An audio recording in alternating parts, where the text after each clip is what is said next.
ఎందుకంటే మీ నాయకుడు మిమ్మల్ని వ్యతిరేకిస్తున్నాడు. మీరు తీరా సిఎస్ఆర్ పేరు చెప్పారు.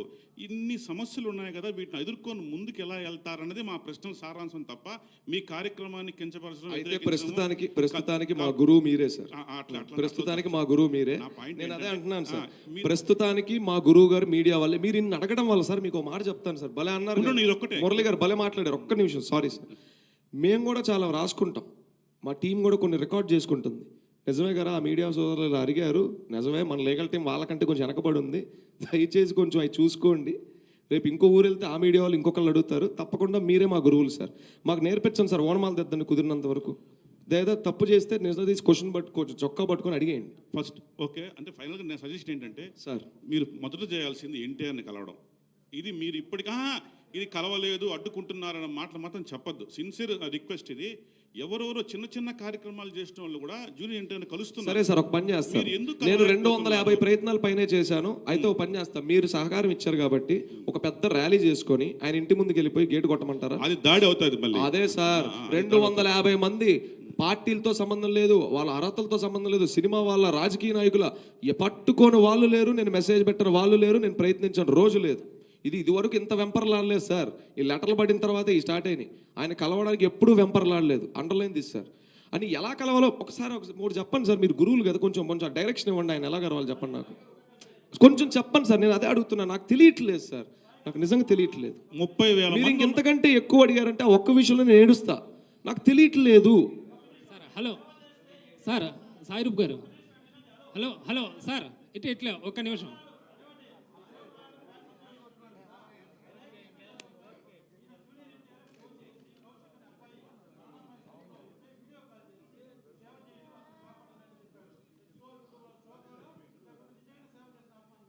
శ్యామ్ అని మా అభిమానం ఒక వ్యక్తి ఉన్నాడు సార్.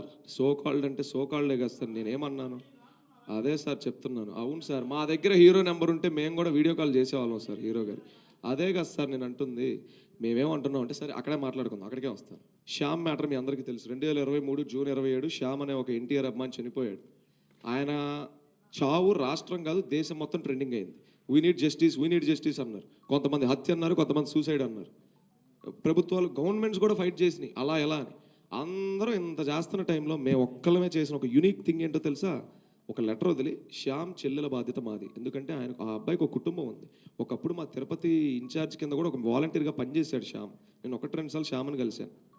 ఆ లెటర్ వదిలిన తర్వాత మీరు అనుకుంటారు లెటర్ వదిలారు, పబ్లిసిటీ అయిపోయింది, ఇంక నిద్రపోతున్నారు వీళ్ళని.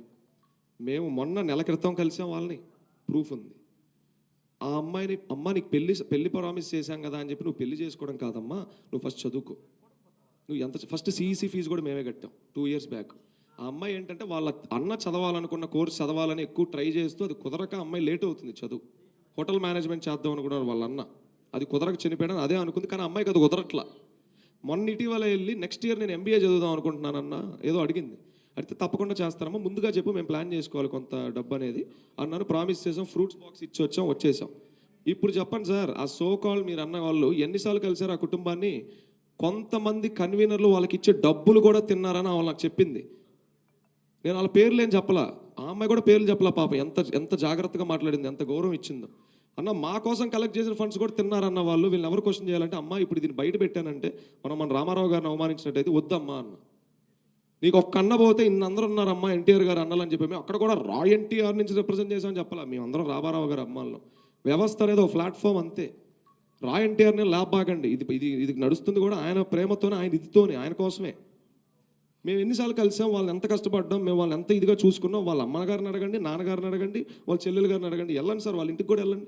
ఇక్కడే ఉంది వాళ్ళు ఇల్లు అంటే వాళ్ళని ఇబ్బంది పెట్టద్దులేండి సార్. అంటే వాళ్ళు పాపం చాలా లోలో ఉన్నారు అంటున్నాను. ఇది పరిస్థితి. మాకుందా బాధ్యత? మాకు బాధ్యత లేదా? అదే సార్, ఊరు ఇంకా చెప్పలేము ఇప్పుడే. ఊరు మేము పూర్తిగా అనుకోలేదు. ఒక 4-5 ఊర్లు టీమ్స్ ఉన్నాయి. అదే సార్, 4-5 ఊర్లో మంచి టీమ్స్ ఉన్నాయి ఆ చుట్టుపక్కల ఎన్టీఆర్ జిల్లాలో. ఏది ముందు మొదలు పెడితే బెటర్ ఆలోచించుకొని మా కోర్ కమిటీ డెసిషన్ తీసుకుంటుంది సార్. ఇది నా ఒక్క డెసిషన్ కాదు. Thank you so much sir, thank you so much. జై ఎన్టీఆర్. మీడియా మిత్రులందరికీ, పోలీస్ శాఖకి, ఇందాక బయట వచ్చిన పోలీస్ శాఖకి, బయట ఉన్న వారికి, ఈ ఈవెంట్ ఎంత సజావంగా జరగడానికి ప్రొటెక్ట్ చేస్తూ దీన్ని ముందుకు తీసుకెళ్ళినందుకు అందరికీ పేరు పేరున ధన్యవాదాలు. మీ అందరికీ శిరస్సు వంచి పాదాభివందనాలు చేసుకుంటున్నాను. Thank you. జై ఎన్టీఆర్.